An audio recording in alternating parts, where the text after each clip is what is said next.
ನಮಸ್ಕಾರ. ಇದು ಸುದ್ದಿ ವಿಶ್ಲೇಷಣೆ. ನಾನು ಶಶಿಧರ್ ಭಟ್. ಇದು ನನ್ನ ಡಿಜಿಟಲ್ ವಾಹಿನಿ ಸುದ್ದಿ ಟಿವಿ. ಬಾಂಗ್ಲಾದೇಶದಲ್ಲಿ ಚುನಾವಣೆ ಮುಗಿದಿದೆ. BNP ಅಧಿಕಾರದ ಗದ್ದುಗೆ ಹಿಡಿದಿದೆ. ಸುಮಾರು 1 ವರ್ಷಕ್ಕಿಂತ ಹೆಚ್ಚು ಕಾಲದಿಂದ ಉದ್ವಿಗ್ನಗೊಂಡಿದ್ದ ಬಾಂಗ್ಲಾದೇಶ ಇನ್ನೇನಾಗತ್ತೆ, ಹಾಗೇನೆ ಭಾರತದ ಮೇಲೆ ಇದು ಏನು ಪರಿಣಾಮ ಬೀರುತ್ತೆ? ಭಾರತೀಯರ ನಿರೀಕ್ಷೆ ಈ ಚುನಾವಣೆಗೆ ಸಂಬಂಧಪಟ್ಟ ಏನಿತ್ತು? ಬೇರೆ ಬೇರೆ ರಾಜಕೀಯ ಪಕ್ಷಗಳು ಇಲ್ಲಿ ಏನನ್ನ ನಿರೀಕ್ಷೆ ಮಾಡಿದ್ವು? ಈ ಎಲ್ಲದರ ಬಗ್ಗೆ ಒಂದು ಕ್ಷಕಿರಣವನ್ನ ಬೀರೋದಕ್ಕೆ ನಾನು ಯತ್ನ ಮಾಡ್ತೇನೆ. BNP ಅಧಿಕಾರಕ್ಕೆ ಬಂದಿದ್ದೆ. ಈ BNP ಅಧಿಕಾರಕ್ಕೆ ಬರುತ್ತೆ ಅಂತ ನಿರೀಕ್ಷೆ ಮಾಡಲಾಗಿತ್ತ ಅನ್ನೋದು ಒಂದು ಪ್ರಶ್ನೆ ಆಗಿದ್ರೆ, BNP ಅಧಿಕಾರಕ್ಕೆ ಬಂದಿರುವುದು ಭಾರತದ ಯಾವ ರಾಜಕೀಯ ಪಕ್ಷಗಳಿಗೆ ಲಾಭ ಮತ್ತು ನಷ್ಟವನ್ನು ತಂದುಕೊಟ್ಟಿದೆ ಅನ್ನೋದನ್ನ ನೋಡ್ಬೇಕು. ಯಾಕೆ ಗೊತ್ತಾ? ಇತ್ತೀಚೆಗೆ ಸುಮಾರು 2 ವರ್ಷಗಳ ಈಚೆಗೆ ಬಾಂಗ್ಲಾದಲ್ಲಿ ಯಾವಾಗ ಪ್ರಕ್ಷುಬ್ಧ ಪರಿಸ್ಥಿತಿ ಪ್ರಾರಂಭ ಆಯಿತು, ಅವತ್ತಿನಿಂದ ಬಾಂಗ್ಲಾದ ಬಗ್ಗೆ ಅತಿ ಹೆಚ್ಚು ಭಾರತದಲ್ಲಿ ಚರ್ಚೆ ನಡೀತಾ ಇವೆ. ಬಂಗಾಲಿ ಮುಸ್ಲಿಮರನ್ನ ಮಿಯಾ ಮಿಯಾ ಮಿಯಾ ಮಿಯಾ ಅಂತ BJPಯ ಕೆಲವು ನಾಯಕರುಗಳು ಟಾರ್ಗೆಟ್ ಮಾಡೋದಕ್ಕೆ ಪ್ರಾರಂಭ ಮಾಡಿದ್ದಾರೆ. ಭಾರತದ ಒಳಗಡೆ ಬಂಗಾಳಿಗಳು, ನುಸುಳೆಕೋರರು, ಹೀಗೆ ಬೇರೆ ಬೇರೆ ರೀತಿಯ ನೆರೇಟಿವ್ಸ್ ಗಳನ್ನ ಬಿಲ್ಡಪ್ ಮಾಡಲಾಗ್ತಾ ಇದೆ. ಇಲೆಕ್ಷನ್ ದೃಷ್ಟಿಯಿಂದ ಇದು ಹೇಗೆ ಪರಿಣಾಮ ಬೀರುತ್ತೆ ಅನ್ನೋದು ಅವ್ರ ಉದ್ದೇಶ ಆಗಿತ್ತು. ಒಂದು ಹಂತದವರೆಗೆ ನಮಗೆ ಬಾಂಗ್ಲಾದೇಶ ಆಹಾರವನ್ನ ಒದಗಿಸಿತ್ತು ನಮ್ಮ ರಾಜಕೀಯ ಪಕ್ಷಗಳಿಗೆ, ರಾಜಕೀಯ ಲಾಭಕ್ಕಾಗಿ, ಬಹುಸಂಖ್ಯಾತ ಮತವನ್ನ ಕ್ರೋಢೀಕರಿಸೋದಕ್ಕೆ. ಆದರೆ ಆಪರೇಷನ್ ಸಿಂಧೂರ ಒಂದೇ ವಿಚಾರವನ್ನ ಎಷ್ಟು ಕಾಲ ಹೇಳೋದಕ್ಕಾಗುತ್ತೆ? ಬಾಂಗ್ಲಾಕ್ಕೆ ಇವರೆಲ್ಲ ತಿರುಗಿಕೊಂಡಿದ್ರು, ಶಿಫ್ಟ್ ಆಗಿದ್ರು. ಬಾಂಗ್ಲಾದೇಶ ಹೀಗೆ ಅಂತೇಳಿ. ಅದರ ಜೊತೆಗೆ ಅವರಿಗೆ ಕೆಲವರಿಗಿದ್ದ ನಿರೀಕ್ಷೆಗಳು ಅದು ಕುತೂಹಲಕರವಾದದ್ದು. ಏನ್ ನಿರೀಕ್ಷೆ ಇತ್ತು ಗೊತ್ತಾ ನಿಮ್ಗೆ? ಒಂದು ಬಂಗಾಲದಲ್ಲಿ ಏನಾಗತ್ತೆ ಅನ್ನುವ ನಿರೀಕ್ಷೆ ಒಂದ್ ಕಡೆ ಆದ್ರೆ, ಏನ್ ಆಗಬೇಕಾಗಿತ್ತು ಅನ್ನುವುದು ರಾಜಕೀಯ ಕಾರಣದಿಂದ ಬಾಂಗ್ಲಾದಲ್ಲಿ ಜಮಾತ್ ಅಧಿಕಾರಕ್ಕೆ ಬರುತ್ತೆ, ಅದು ಬಂದ್ರೆ ಏನಾಗತ್ತೆ ಅನ್ನುವ ಚರ್ಚೆಗಳು ನಡೀತಾ ಇದ್ವು. ಕೆಲವು ರಾಜಕೀಯ ಪಕ್ಷಗಳಿಗೆ ಜಮಾತ್ ಏನಿದೆ ಅದು ಅಧಿಕಾರಕ್ಕೆ ಬಾಂಗ್ಲಾದೇಶದಲ್ಲಿ ಬರಬೇಕಾದ್ದು ಅವರಿಗೆ ಅಪೇಕ್ಷಣೀಯವಾಗಿತ್ತು. ಯಾಕೆಂದ್ರೆ ಇದನ್ನ ರಾಜಕೀಯ ಕಾರಣಕ್ಕಾಗಿ ಬಳಸಿಕೊಳ್ಳುವುದಕ್ಕೆ ಸಾಧ್ಯ ಆಗ್ತಾ ಇತ್ತು.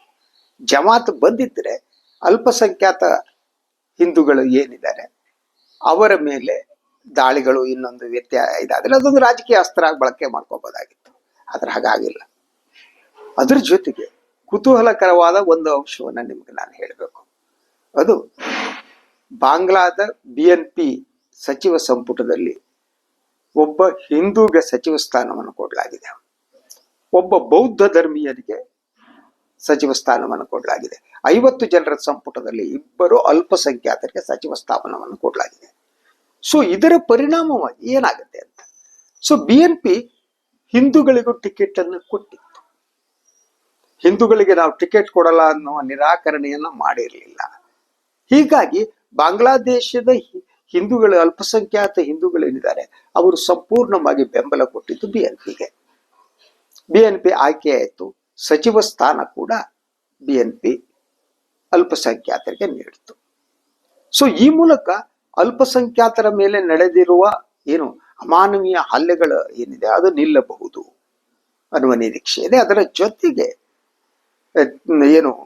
BNPಯ ಪ್ರಧಾನಿ ತಾರಿಕ್ ಅವರು ವಿದೇಶದಲ್ಲಿ ಬಹಳ ವರ್ಷ ಇರುವುದರಿಂದ ಹೆಚ್ಚು ಇಸ್ಲಾಮೀಕರಣ ಮಾಡದೆ ಮಧ್ಯಮ ದಾರಿಯಲ್ಲಿ ಸಾಗಬಹುದು ಅನ್ನೋ ನಿರೀಕ್ಷೆ ಕೂಡ ಇದೆ. ಹಾಗಾದ್ರೆ ಅಲ್ಲಿಯ ಪರಿಸ್ಥಿತಿ ಸುಧಾರಿಸ್ತಾ. ಪರಿಸ್ಥಿತಿ ಸುಧಾರಿಸಿದ್ರೆ ಭಾರತದ ಮೇಲೆ ಬೀಳೋ ಪರಿಣಾಮ ಏನು ಅಂತ, ಎಸ್ಪೆಷಲಿ ನೀವು ಭಾರತದ ಅಧಿಕಾರಾರೂಢ ಪಕ್ಷ ಏನಿದೆ ಅದರ ಕೇಂದ್ರ ಬಿಂದು ಅಂತ ನಾವು ಹೇಳಬಹುದಾದಂತಹ ಸಂಘ ಪರಿವಾರ ಏನಿದೆ ನಿರೀಕ್ಷೆ ಬೇರೆ ಇತ್ತು. ಅವರು ಬಂಗಾಲದ ಇಶ್ಯೂವನ್ನ ಬಂಗಾಲದ ಚುನಾವಣೆಯಲ್ಲಿ ಬಳಸಿಕೊಳ್ಳುವ ರೀತಿ ಅಂತ, ಬಾಂಗ್ಲಾದೇಶದಲ್ಲಿ ಏನಾಗಿದೆ ಅನ್ನೋದನ್ನ ಪ್ರಮುಖ ಅಸ್ತ್ರವನ್ನಾಗಿ ಮುಂಬರುವ ಪಶ್ಚಿಮ ಬಂಗಾಳದ ಚುನಾವಣೆಯಲ್ಲಿ ಬಳಸಿಕೊಳ್ಳಬೇಕು ಅನ್ನುವ ಮನಸ್ಥಿತಿಯಲ್ಲಿ ಸಂಘ ಪರಿವಾರ ಇತ್ತು. ಈಗ ಅವರಿಗೆ ಆ ಅಸ್ತ್ರ ಒಂದು ಸಿಗಲ್ಲ. ಅದ್ರ ಜೊತೆಗೆ ನಾವು ಬಾಂಗ್ಲಾದೇಶದಲ್ಲಿ ಅಲ್ಪಸಂಖ್ಯಾತ ಹಿಂದೂಗಳ ಮೇಲೆ ನಡೆದ ದಾಳಿಯನ್ನ ಖಂಡಿಸಿದ್ದೀವಿ, ಅಲ್ಲಿ ರಕ್ಷಣೆ ಇಲ್ಲ ಅಂತ ಹೇಳಿದೀವಿ. ಸರಿ, ತಪ್ಪಲ್ಲ ಹೇಳಿದೀವಿ. ಆದರೆ ನಾವು ಒಂದು ನಿಮಿಷ ಬಾಂಗ್ಲಾದೇಶದ ಅಲ್ಪಸಂಖ್ಯಾತರು ಮತ್ತು ಭಾರತೀಯರ ಅಲ್ಪಸಂಖ್ಯಾತರು ನೋಡಿದ್ರೆ, ಇತ್ತೀಚಿನ ವರ್ಷಗಳಲ್ಲಿ ಭಾರತದಲ್ಲಿ ಅಲ್ಪಸಂಖ್ಯಾತರ ರಾಜಕೀಯ ಪ್ರಾತಿನಿಧ್ಯ ಅನ್ನೋದೇನಿದೆ ಅದನ್ನ ಕಡಿತಗೊಳಿಸ್ತಾ ಬರಲಾಗಿದೆ. ಕೇಂದ್ರ ಸಂಪುಟದಲ್ಲಿ, ಸಚಿವ ಸಂಪುಟದಲ್ಲಿ, ಮೋದಿಯವರ ಸಚಿವ ಸಂಪುಟದಲ್ಲಿ ಒಬ್ಬರೇ ಒಬ್ಬ ಅಲ್ಪಸಂಖ್ಯಾತ ಮುಸ್ಲಿಂ ಸಚಿವ ಇಲ್ಲ. 14% ಇರುವ ಮುಸ್ಲಿಮರಿಗೆ ನಮ್ಮ ದೇಶದ ಸಂಪುಟದಲ್ಲಿ ಪ್ರಾತಿನಿಧ್ಯ ಇಲ್ಲ. ಓಕೆ, ಯಾಕೆ ರಾಜಕೀಯ ಪ್ರಾತಿನಿಧ್ಯ ಬೇಕು ಅಂತ ನೀವು ಕೇಳಬಹುದು. ನಾವು ಸಮಾನತೆಯ ಬಗ್ಗೆ ಮಾತನಾಡುವಾಗ ಒಂದು ಸಮುದಾಯ ಏನಿದೆ ಅದಕ್ಕೆ ರಾಜಕೀಯ ಪ್ರಾತಿನಿಧ್ಯ ಇದ್ರೆ ಮಾತ್ರ ಅದು ಪ್ರಬಲ ಆಗೋದಕ್ಕೆ ಸಾಧ್ಯ, ಒಂದು ರಕ್ಷಣಾ ಭಾವ ಬರೋದಕ್ಕೆ ಸಾಧ್ಯ. ಅದರಿಂದ ಅಲ್ಪಸಂಖ್ಯಾತರಿಗೆ ರಾಜಕೀಯ ಪ್ರಾತಿನಿಧ್ಯವನ್ನ ಕೊಡಬೇಕಾದ್ದು ಅತ್ಯಗತ್ಯ. ಆದರೆ ನಮ್ಮಲ್ಲಿ ಮೋದಿ ರಾಜಕೀಯ ಪ್ರಾತಿನಿಧ್ಯವನ್ನೇ ಮುಸ್ಲಿಮರಿಗೆ ನಿರಾಕರಿಸ್ತಾ ಬರ್ತಿದ್ದಾರೆ. ಅವರಿಗೆ ಅಸ್ತ್ರ, ಮುಸ್ಲಿಂ ವಿರೋಧವೇ ಅಸ್ತ್ರ.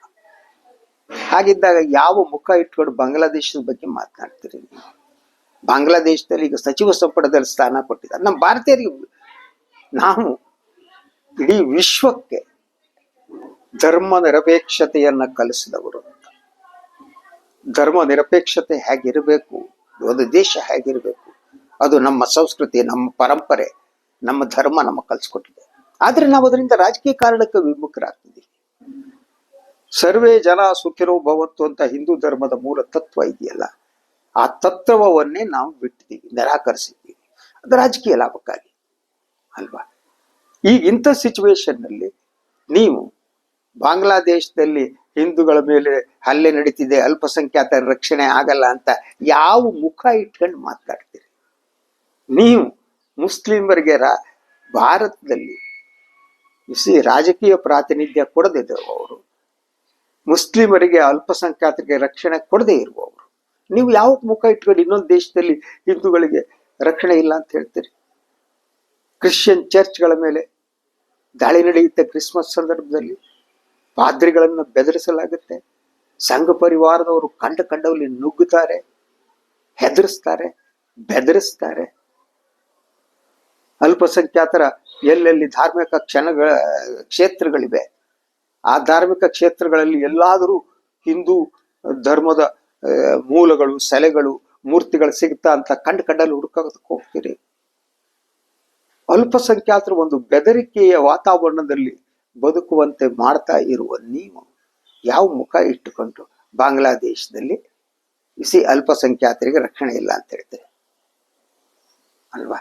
ಈಗ BNP ಅಧಿಕಾರಕ್ಕೆ ಬರುವುದರ ಒಂದಿಗೆ ಚುನಾವಣೆಯಲ್ಲಿ ಬಾಂಗ್ಲಾದೇಶದ ಇಶ್ಯೂವನ್ನ ಬಳಸಿಕೊಳ್ಳುವ ಅವಕಾಶ ಕಡಿಮೆ ಆಗಿದೆ ನಿಮಗೆ. ನನ್ನ ನಿರೀಕ್ಷೆ ಪ್ರಕಾರ ಅಲ್ಲಿ ಇನ್ನು ಹಿಂದೂಗಳ ಮೇಲೆ ದಾಳಿಗಳು ಇನ್ನೊಂದು ನಡೆಯಲ್ಲ. ಅದು ಬಹಳ ಮಟ್ಟಿಗೆ ಕಡಿಮೆ ಆಗ್ಬೋದು. ಯಾಕಂದ್ರೆ ಹಿಂದೂ ಮಂತ್ರಿಗಳೇ ಇದ್ದಾರೆ, ಸಾಮರಸ್ಯ ಬರ್ತದೆ. ಅದ್ರ ಜೊತೆಗೆ ಇನ್ನೊಂದೇನು ಗೊತ್ತಾ ನೋಡಿ, ಬಾಂಗ್ಲಾದೇಶಿಯರು ಒಂದು ಜಮಾತ್ನಂತಹ ಕೋಮುವಾದಿ ಪಕ್ಷಕ್ಕಿಂತ ಮಧ್ಯಮ ಮಾರ್ಗದ BNP ಅನ್ನ ಆಯ್ಕೆ ಮಾಡಿದ್ದಾರೆ. ಇದು ಬಹಳ ಮುಖ್ಯವಾದ್ದು. ಅಂದ್ರೆ ಬಾಂಗ್ಲಾದೇಶಿಯರು ಕಮ್ಯುನಲ್ ಅಲ್ಲ, ಕಮ್ಯುನಲ್ ಸರ್ಕಾರವನ್ನು ಆಯ್ಕೆ ಮಾಡಿಲ್ಲ, ಮತ್ತು ಆಯ್ಕೆಯಾದ ಪಕ್ಷ ಅಲ್ಪಸಂಖ್ಯಾತರಿಗೆ ಪ್ರಾತಿನಿಧ್ಯವನ್ನು ಕೂಡ ಕೊಟ್ಟಿದೆ. ಇದನ್ನು ಗಮನಿಸ್ಬೇಕಲ್ವ ನಾವು? ಇದು ಬಹಳ ಮುಖ್ಯ ಅಲ್ವಾ? ಯೋಚಿಸಿ ನೋಡಿ. ಇನ್ನೇನಾಗುತ್ತೆ ಅನ್ನೋದು, ಅವರ ಸಚಿವ ಸಂಪುಟ ಪ್ರಮಾಣ ವಚನ ಸ್ವೀಕಾರ ಸಮಾರಂಭದಲ್ಲಿ ಭಾರತದ ಪ್ರತಿನಿಧಿಯಾಗಿ ಓಂ ಬಿರ್ಲಾ ಅವರು ಹೋಗಿದ್ರು. ಓಂ ಬಿರ್ಲಾ ಏನ್ ಮಾಡೋರು ಗೊತ್ತಿಲ್ಲ. ಮೋದಿಯವರು ಪತ್ರ ಕಳಿಸಿದ್ರು. ಸಂಬಂಧವನ್ನ ಸುಧಾರಿಸುವ ತೀವ್ರ ರೂಪದ ಯತ್ನಗಳು ಕೂಡ ನಡೀತಾ ಇವೆ. ಎಷ್ಟು ಮಟ್ಟಿಗೆ ಸುಧಾರಿಸುತ್ತೆ ಹೇಳೋದು ಕಷ್ಟ. ಆದ್ರೆ ಬಾಂಗ್ಲಾದೇಶದಿಂದಲೂ ನಾವು ಪಾಠವನ್ನ ಕಲಿಬೇಕಾಗಿದೆ ಅನ್ನುವುದಿದೆಯಲ್ಲ, ಅದು ಬಹಳ ಮುಖ್ಯವಾದ್ದು. ನಮ್ಮ ರಾಜಕಾರಣಿಗಳು, ರಾಜಕೀಯ ಪಕ್ಷಗಳು ಈ ದಿಸೆಯತ್ತ ನೋಡ್ತಾರ? ಯೋಚನೆ ಮಾಡಿ ನೋಡ್ಬೇಕಾಗಿದೆ. ನನಗೆ ಅನುಮಾನ ಇದೆ. ವಿಶ್ವದ ಎಲ್ಲೆಡೆ ಅಲ್ಪಸಂಖ್ಯಾತರ ರಕ್ಷಣೆ ಮಾಡಬೇಕಾದ್ದು ಆಯಾ ಸರ್ಕಾರಗಳ ಕರ್ತವ್ಯ, ಹೊಣೆಗಾರಿಕೆ. ತಪ್ಪಿಸ್ಕೊಳಕ್ ಸಾಧ್ಯ ಆಗಲ್ಲ, ತಪ್ಪಿಸ್ಕೊಳ್ಕೂಡುದು. ರಕ್ಷಣೆ ಕೊಡಬೇಕು, ಅವರಿಗೆ ರಾಜಕೀಯ ಪ್ರಾತಿನಿಧ್ಯವನ್ನು ಕೊಡಬೇಕು. ನಾವು ಆ ರಾಜಕೀಯ ಪ್ರಾತಿನಿಧ್ಯವನ್ನು ಕಡಿತಗೊಳಿಸ್ತಾ ಇನ್ನೊಂದು ದೇಶದ ಅಲ್ಪಸಂಖ್ಯಾತರ ಬಗ್ಗೆ ಮಾತನಾಡುವ ನೈತಿಕ ಹಕ್ಕನ್ನ ಕಳೆದುಕೊಳ್ತಾ ಇದ್ದೀವಿ. ಇದು ದುಃಖಕರವಾದ್ದು. ಇದು ಇವತ್ತಿನ ಸುದ್ದಿ ವಿಶ್ಲೇಷಣೆ. ಇನ್ನೊಂದು ವಿಚಾರದಾಗ ಮತ್ತೆ ಬರ್ತೀನಿ. ನಾನು ವಾಯಿನ್ ಲೈಕ್ ಮಾಡಿ, ಸಬ್ಸ್ಕ್ರೈಬ್ ಮಾಡಿ, ಬೆಲ್ ಐಕಾನ್ ಪ್ರೆಸ್ ಮಾಡೋದಕ್ಕೆ ಮರಿಬೇಡಿ. ಹಾಗೆಯೇ ಸಾಧ್ಯ ಆದರೆ ಸಹಾಯ ಮಾಡಿ. ಸ್ವತಂತ್ರ ಪತ್ರಿಕೋದ್ಯಮವನ್ನು ಉಳಿಸಿ ನನ್ನನ್ನು ಆಶೀರ್ವದಿಸಿ. ಎಲ್ಲರಿಗೂ ನಮಸ್ಕಾರ.